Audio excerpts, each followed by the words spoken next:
Լևոս Ալբերյան, հանրային ռադիո, ուղղակի շարունակելով գործընկերոջս հարցը, պարոն Հարկյան, տեսեք, Եվրամիության ընդլայնման հարցերով անձնակատարը հայտարարեց, որ որոշում է կայացվել Հայաստանի 200 միլիոն դիմադրողականության աճի ծրագրի շրջանակում տրամադրել, սրան զուգահեռ Միացյալ Նահանգների դեսպանը հայտարարեց, որ առաջիկա օրերին Միացյալ Նահանգներից կգան մի խումբ մասնագետներ, որոնք կզբաղվեն հենց այդ նախագծման հետ կապված խնդիրներով, բայց այստեղ մի բան կա, մտահոգություն կա, մասնավորապես ռադիոն վերջերս դիմել էր Մեղրի համայնքի ղեկավարին, այնտեղ ասեցին մտավախություններ կան կապված ռիսկերի հետ, այն իմաստով, որ այնտեղ անցնում են բավական մեծ ջրատարեր եւ այլն, այդ տարածքով մոտավոր որ նախատեսվում է հասկացնել Թրամփի ուղին, հիմա նախ արդյոք Եվրամիության եւ Միացյալ Նահանգների գործողությունները այս հարցում սինխրոնացված են, հաշվի առնելով 200 միլիոն յետակառուցվածքների համար գնալու են այնտեղ թե ոչ, եւ երկրորդը նախագծման փուլում այդ ռիսկերը, այսինքն այդ օտարման գործընթացը սկսվելու է թե ոչ։ Գերակաշահի տրամադրության։ Գիտեք, նախ արձանագրենք, որ TRIP ուղին քննարկումը Հայաստան Միացյալ Նահանգներ երկկողմ ձևաչափով։ Երրորդ կարա ներգրավի ցանկացած երրորդ կողմ, որի շուրջ Հայաստանն ու Միացյալ Նահանգները ձեռք կբերեն համաձայնություն։ Իհարկե մենք շատ գրգռված ենք Եվրամիությունը մեզ համար վստահելի գործընկեր է, եւ մենք շատ գրգռված ենք, որ մեզ համար վստահելի ավելի ու ավելի շատ գործընկերներ ներգրավեն, բայց ելի զուտ կոռեկտության առումով ֆիքսվել է, որ Հայաստանն ու Միացյալ Նահանգներն են թեման քննարկում եւ երրորդ կողմերը կարող են ներգրավել երկու կողմերի համաձայնության դեպքում։ Հիմա տեսեք, ասում եք մտահոգություն կա, որ ջրատար կա այնտեղ։ Մեր թղթերում եւ մեր պայմանավորվածություններում չկա, որ մենք ջրերը կտրում ենք, հացը կտրում ենք, օդը կտրում ենք, լույսը անջատում ենք եւ դրա փոխարեն ստեղծում ենք TRIP ուղի։ Այսինքն, գիտեք ինչ, այս էլի ճանաչել զիմաստություն եւ սխրատի թեմայով է, էլի։ Ինչի՞ց է կանխավարկածը, որ եթե լինելու է երկաթուղի, ուրեմն ջուր չի լինելու։ Եթե լինելու է սովորաբար հակառակն է ալնում։ Այնտեղ որտեղ երկաթուղի է լինում, ջուրը պարտադիր պայման է, որովհետեւ այդ թվում առանց ջրի երկաթուղի չի կարա լինի։ Որտեղ երկաթուղի կա, այնտեղ հաց կա, որտեղ երկաթուղի կա, այնտեղ բարեկեցություն կա։ Բայց մեր դեպքում մի քիչ եթե երկաթուղի կա,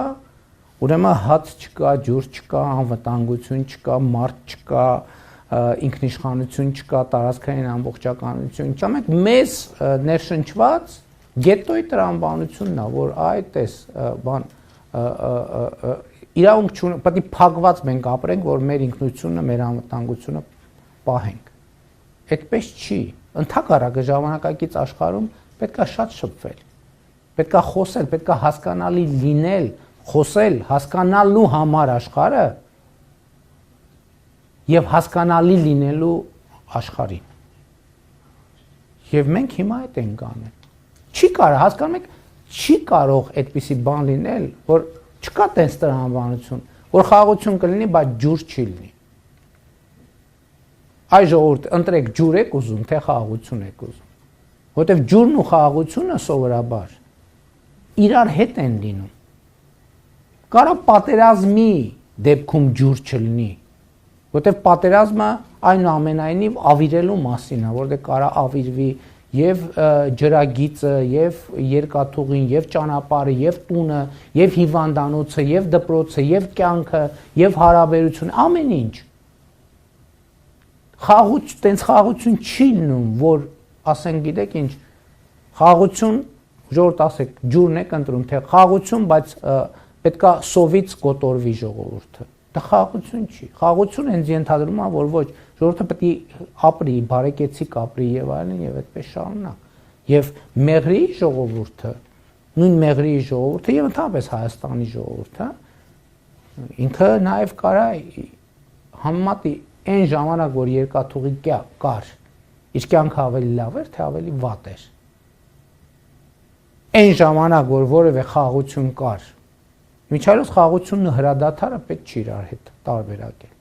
Որտեվ հիմա մարդիկ ասում են, որ հա էլի չգիտեմ որ թվի նախախաղաղություն եղել։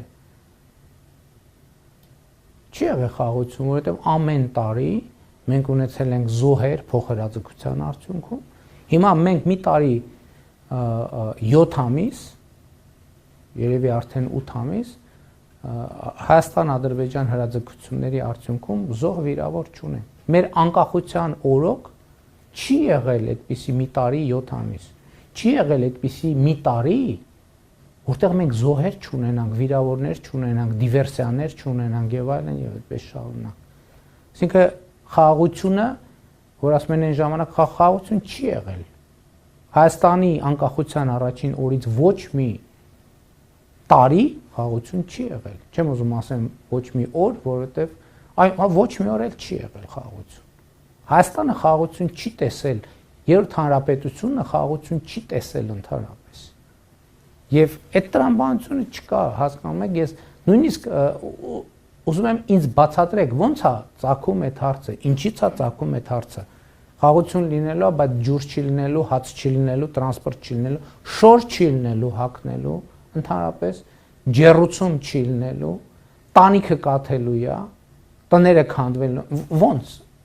Ինչի կա այդ տրամաբանությունը։ Ես կարող եմ նաև բացատրել գուցե կամ առաջարկեմ բացատրություն, եթե սխալվում եմ ինձ ուղղել, որովհետև խաղաղությունը մեզ համար անծանոթ բան է։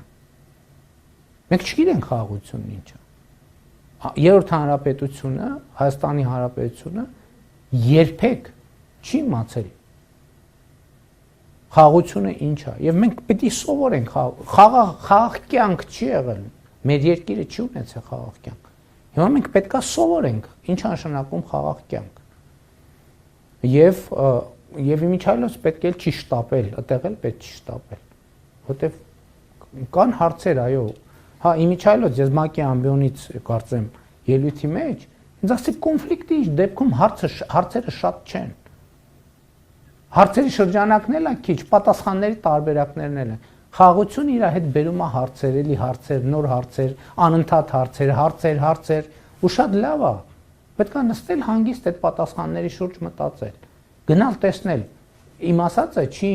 ենթադրում, որ մենք չպիտի նորից վերադառնանք, ջրի հետ կապված կարող է խնդիր լինի։ Հացի հետ կարող է խնդիր լինի։ Այո, ես եւ էդ էլ ինքս ինձ հակասելով ասեմ, որ էդ էլ է տրամաբանական, որ մարդիկ այդ կարգի հարցեր են բարձրացնում, որովհետև անծանոթ բան է, անծանոթ երևույթ է խաղաղությունը մեզ, եւ մենք պետքա փորձենք հասկանալ իսկապես դա ինչ է նշանակում։ Իսկ խաղաղությունը կարա նույնիսկ բան հնչի, абսուրդ հնչի, բայց երևի ճիշտը դա է, այդ հարցերը տալ եւ պատասխանել։ Խաղաղությունը կարող է սպառնալիքներ բերի, չնայած սովորաբար, բայց խաղաղությունը չի նշանակում, որ տնտեսական մրցակցություն չի լինելու եւ այլն։ Այնպես որ երևի համբերատար պետքա բոլոր հնարավոր հարցերը